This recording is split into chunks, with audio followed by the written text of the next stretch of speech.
που προσθεθήκαν με διαφορετικές διαδικασίες βάζουν τρίτο, αλλάξαν τη σειρά.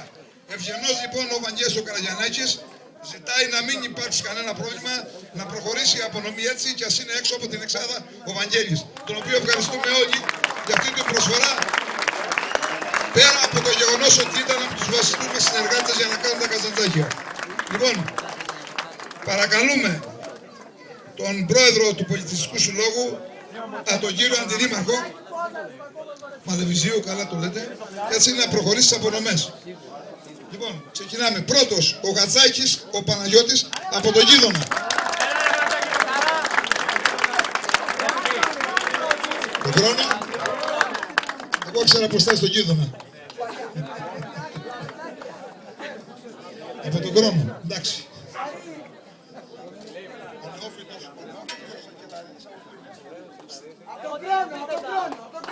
Και αυτός από τον χρόνο. Μπράβο, συγχαρητήρια παιδιά, να είστε καλά. Μην ξεχάσετε να πούμε ότι έχετε ακολουθήσει κατά πόδα στο κάστρο τα τελευταία 6 χρόνια. Έτσι. Μέχρι και τον χορηγό μας, θα σας πετάξω λίγο δηλητήριο, μέχρι και τον χορηγό μας πήρατε φέτος. Λοιπόν, στα παιδιά δεν φταίνε τίποτα. Να είστε καλά παιδιά εσείς, να ξέρετε ότι δεν έχει τίποτα το κάστρο μαζί σας. Αλλά με κάποιους παράγοντες έχει και θα έχει όσο πάνε έτσι τα πράγματα. Λοιπόν, συγχαρητήρια σε εσάς. Λοιπόν, δεύτερος είπαμε, ο Σακελαρίδης, ο Νεόφυτος.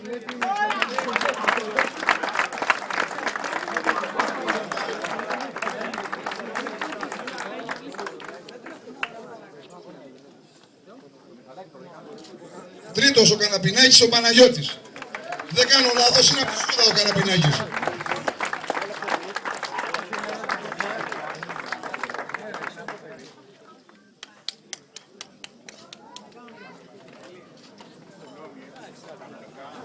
Τέταρτος, ο Πολυδωρόπουλος, ο Δημήτρης.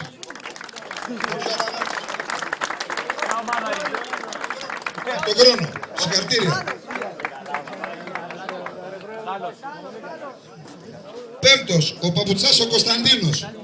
Του χρόνου ήταν αυτός, αλλά φέτος είναι του κάστρου. Τον ευχαριστούμε.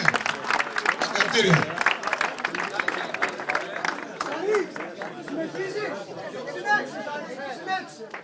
Ο Χαλκιόπουλος από ποια ομάδα είναι, παιδιά?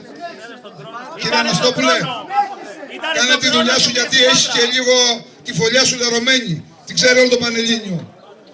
Λοιπόν, ο Χαλκιόπουλος ο Παύλος από την Πάτρα, τον οποίο ευχαριστούμε. Και την Πάτρα. Έτσι.